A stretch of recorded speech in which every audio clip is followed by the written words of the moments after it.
நீங்க உங்களுடைய பிரச்சாரங்கள்ல தொடர்ந்து உருது முஸ்லீம்கள் வந்து தமிழர்கள் இல்லை அப்படின்ற ஒரு கருத்தை முன் வச்சிட்டு இருக்கீங்க. இது பெரும்பாலும் இஸ்லாமிய மக்கள் சமூகத்தில் ஒரு பெரிய ஒரு வேதனை ஏற்படுத்தி இருக்கிறது. என்னுடைய கேள்வி 2-3 கேள்வியா இருக்கு. பத்திரிகையாளர் வந்து அவங்களை அடிக்கடி சந்திக்கலாம். இதே மாதிரி சந்தர்ப்பங்கள் தான் உங்க எல்லா கேள்வி கேட்க முடியும். மூலமா கேட்டாலும் பதில் சொல்லியிருக்கேன். அதுக்கப்புறம் வந்து இஸ்லாமியர்கள், உருது பேசக்கூடிய இஸ்லாமியர்கள், தமிழ் பேசக்கூடிய இஸ்லாமியர்கள் என்று நீங்களே பாகுபாடு பிரிச்சிங்க அப்படின்னா, இந்திய அளவில் வந்து முஸ்லீம்கள் இஸ்லாமியர்கள் வந்து இந்தியர்கள் கிடையாதுன்றது பாஜகவுடைய சித்தாந்தமா இருக்கு. நீங்க இந்த பக்கம் வந்துட்டு தமிழர்கள் வந்து உருது முஸ்லீம் பேசக்கூடியவர்கள் தமிழர்கள் சொன்னீங்க. நீங்க கேட்கறதுல எவ்வளவு இருக்கு பாருங்க. நீங்க உங்களையும் தாழ்மைப்படுத்துறீங்க, என்னையும் தாழ்மைப்படுத்துறீங்க. எப்படின்னா, நீங்க உருது பேசுற இஸ்லாமியர்னு சொல்லிட்டீங்க. அப்புறம் நீங்க அவரை என்னை தமிழர்னு சொல்ல மாட்டீங்கன்னு சொன்னீங்கன்னா, நீங்க அந்த இஸ்லாமிய அந்த தாய்மொழியும் தாழ்த்துறீங்க, என்னையும் தாழ்த்துறீங்க. இப்ப நான் உருது பேசுற மக்கள் தமிழர்கள் கேட்டா பாகிஸ்தான் தமிழ்நாடான்னு கேட்டா நீங்க பதில் சொல்லுவீங்களா? உருது பேசுற இஸ்லாமியர்கள் என் உடன் பிறந்தார், எங்க இஸ்லாமிய சொந்தங்கள் உருது பேசுற இஸ்லாமியர்களை, தெலுங்கு பேசுற மக்களை, கர்நாடகம் பேசுற மக்களை, மலையாளம் பேசுற மக்களை அப்படியே தாய்வுலத்தோடு ஏற்றுக்கொள்கிற பேரன்பு தமிழர்களுக்கு இருக்கும்போது இங்க என்ன இடையூறு வந்ததுங்கிறதான் பிரச்சனை. உருது பேசுற இஸ்லாமியர்களுக்கு இடம் இல்லை. நாம் தமிழர் கட்சியில உருது பேசுற இஸ்லாமிய தம்பியில் இல்லையா? அவங்க தேர்தலில் போட்டியிடலையா? உருது பேசுற இஸ்லாமியரை தமிழரா ஏற்றுக்கொள், தெலுங்கு பேசுகிறவர்களை தமிழரா ஏற்றுக்கொள், கன்னடம் பேசுகிறவரை தமிழரா ஏற்றுக்கொள்ளுங்கும் போதுதான் அது கஷ்டமா இருக்கு. ஏன் அந்த மக்களினுடைய மொழியை, அந்த மக்களுடைய கலை கலாச்சார பண்பாட்டை எதுக்கு சிதைக்கிற நீங்க அப்படியே ஏற்றுக்கொள்ளக்கூடிய பேரன்பு எனக்கு இருக்கும்போது, என் உடன் பிறந்த சகோதரனா ஒரு தாய் பிள்ளைகளை நாங்க தழுவி வாழுகிற பேரன்பு எங்ககிட்ட இருக்கும்போது அப்படி நீங்க அதனால ஏதாவது இடையூறு வந்துச்சுன்னு சொல்லுங்க. நம்ம கோட்பாடை நீங்க புரிஞ்சுக்கணும். எல்லாரும் ஒன்னா கூடி வாழுவோம். ஆனா எங்க தாய் நிலத்தை தமிழர்கள் நாங்க தான் ஆளுவோம். எல்லாரும் ஒன்னா நிப்போம், ஒரு தாய் பிள்ளைகளா ஒன்னா நிப்போம். ஆனா நாங்க தான் கொஞ்சம் முன்னால் நிப்போம். ஏன்னா இந்த ஒரு இடம் தான் எனக்கு இருக்கு. நீங்க நல்லா கவனிச்சுக்கணும். எங்க தாத்தா காகித மில்லத்துக்கிட்ட வந்துட்டு லியாகத் அலி கான், இந்திய யூனியன் முஸ்லீம் லீக், அன்னைக்கு ஒரே கட்சி தான், இப்பதான் பல கட்சி. நாடு இந்த பாகிஸ்தான் விடுதலை அடைஞ்சு போன பிறகு சாஹிபு வாங்க நமக்கு ஒரு நாடு வந்துருச்சுன்னு தாத்தா என்ன சொல்லிப்பாருன்னு நினைக்கிறீங்க? நீங்க போங்க, இது எங்க நாடு, எங்களுக்கு ஒரு நாடு இருக்கு. நீங்க இஸ்லாமிய மக்களுக்கு, இங்க இருக்கிற இஸ்லாமிய மக்களுக்கு ஏதாவது நல்லதை செய்யணும்னு நினைச்சீங்கன்னா அங்க வாழ்ற இந்துக்கள், கிறிஸ்தவர்கள், சீக்கியர்களை பத்திரமா பாத்துக்கிறீங்க. அதுதான் அவர் சொன்னது. அப்ப நீங்க வந்து இப்படி சொல்றதுனால என்னன்னா, தமிழன் ஒரு மாண்பு இருக்கு பாருங்க. யாதும் ஊரே யாவரும் கேளீர் அப்படின்னு பேரன்பு கொண்டு நேசித்து வாழ்ந்த ஒரு இனம் இருக்குல்ல, அது சிறுமைப்படுது. எனக்கு அதனால ஒரு பிரச்சனையும் இல்லையே. நீங்களா இருங்கன்னு தான் சொல்றேன். நீங்க எதுக்காக இனம் மாறீங்க? எங்களை தமிழரா ஏற்க மாட்டீர்களா? நாங்கள் 400 ஆண்டுகளா அங்க இருக்கிறோம்னு தெலுங்கு பேசுற மக்கள் பேசிட்டு அப்புறம் தெலுங்கர்கள் மாநாடு போடுவதை எப்படி நீங்க இருக்கிறீங்க? இப்ப நீங்க தெலுங்கராவே இருந்து எங்களோட வாழ்றதுல எந்த இடையூறும் இல்லையேங்கிறதான் பிரச்சனை இங்க.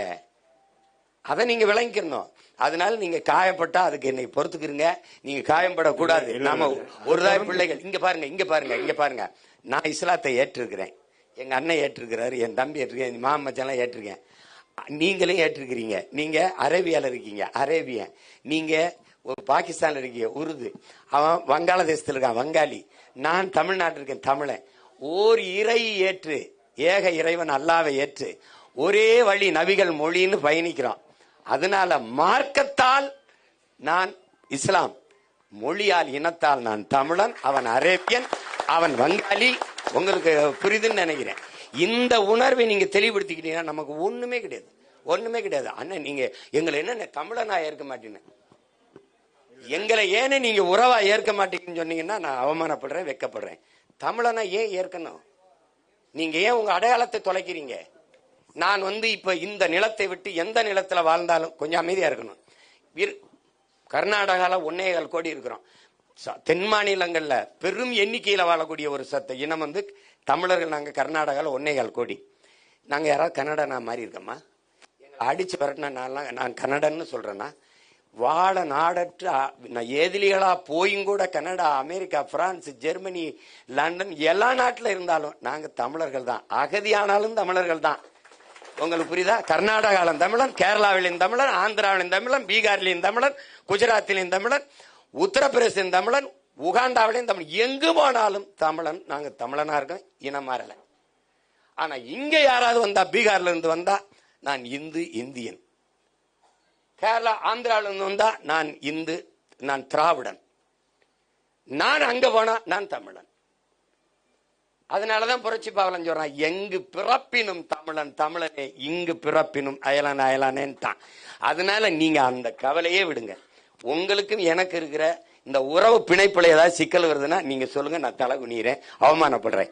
ஆனா நீங்களா இருங்க, நாங்களா இருக்கோம். ஒருத்தன் வந்து தன் இன அடையாளத்தை விட்டு, இங்க பாருங்க, நான் இஸ்லாத்தை தானே ஏற்றிருக்கிறேன். எழுதுங்கள் என் நெற்றியில் நான் அரேபியன், நான் இஸ்லாமியன் என்று சொல்லவே இல்லை முகமது தர்வீஸ். எழுதுங்கள் என் நெற்றியில் நான் அரேபியன் என்று தான் முழங்கினான். நாளை என் மொழி இறந்து விடுமானால் அதை கேட்க நான் இருக்க மாட்டேன், இன்றே நான் இறந்து விடுவேன் தான் அவ்வாறு மொழி கவிஞன் ரசூல் அம்சத்து முன்வைத்தான். ஏன்னா அவன் அடையாளம் மார்க்கம் அல்ல, அவன் மொழி. அதான முக்கியம். நீங்க என்ன, நீங்க வேற நாட்டுக்கு போனீங்க, என்ன பண்ண, ஐ ஆம் இஸ்லாம்னு கை கொடுக்க மாட்டான். புரியுதுன்னு நினைக்கிறேன். ஐ ஆம் உருது, ஐ ஆம் அரேபியன், அப்படிதான் கை கொடுப்பான். அதுதான் உங்க அடையாளம். நீங்க அதை வந்து என்ன ஏற்க மாட்டீங்கன்னா, நான் ஏற்கிறேன், உங்களுக்கு ஒண்ணும் இல்லை. நீங்க வாங்க, நாளையில இருந்து நாம் தமிழர் கட்சிக்கு வாங்க. நாம் தமிழர் கட்சியில வந்து இருக்கக்கூடிய உருது இஸ்லாமியர்கள் கூட அந்த அங்கீகாரம் நீங்க கொடுப்பீங்களா? என்ன கொடுக்காம யாராவது சொல்லுப்பா, நம்மால இருந்துருச்சு. வருங்காலத்துல நீங்க ஒரு முதல்வர் ஆனா கூட அவங்களுக்கு அமைச்சரவையிலயோ சட்டமன்றத்திலயோ இடம் கொடுப்பீங்களா? என்ன நீங்க என் தம்பி மனைவியை நிறுத்தி அதெல்லாம் இல்ல. நீங்க அவர் கேக்குறது என்ன சொன்னீங்கன்னா, இப்போ இங்க வந்து உருது தமிழ் என்ற, அதாவது ஒரு 50 விழுக்காடு உருது முஸ்லீம் இருக்காங்க, 50 விழுக்காடு தமிழ் முஸ்லீம் இருக்காங்க. உதாரணத்துக்கு தமிழ்நாட்டில் இப்போ வந்து நாம் தமிழர் கட்சி வந்து இந்த உருது தமிழுக்காக பாகுபாடு எங்களுக்குள்ள இதுவரையிலும் இல்ல. அந்த பாகுபாடு, அது பாகுபாடு இல்லைன்னா சும்மா வெற்று வார்த்தை சொல்ல, அல்லா மேலானையா இல்ல. இப்ப நம்புறீங்களா? வேற எந்த பாகுபாடும் இல்ல நமக்கு. இஸ்லாமிய உருது இஸ்லாமிய உறவுகளோடு மட்டும் இல்ல, எந்த நீங்க என் தம்பி சொன்ன மாதிரி மாட்டுக்காக, மரத்துக்காக, செடி கொடிக்காலுக்காக நிக்கிறேன் சக மனிதனை வெறுப்போம்னு பேசுறது எப்படி இருக்குது சொல்லுங்க? மாட்டுக்காக நிக்கிற பிள்ளைகள் இந்த நாட்டுக்காக நிக்க மாட்டோமா? அது சும்மா ஒரு பேச்சு. தமிழர்களின் பேரன்பை நீங்க புரிந்து கொள்ளுங்கன்னு தான். இல்லைன்னா உலகத்துல ஒரு இனம் உலகம் தழுவி நேசித்து நின்றுக்குன்னா அது தமிழ் பேரினம் மட்டும்தான். அது கம்பன், கபிலன், வள்ளுவன், இளங்கோ எல்லாரும் உலகு உலகு உலகுன்னு தான் பாடியிருக்கான்.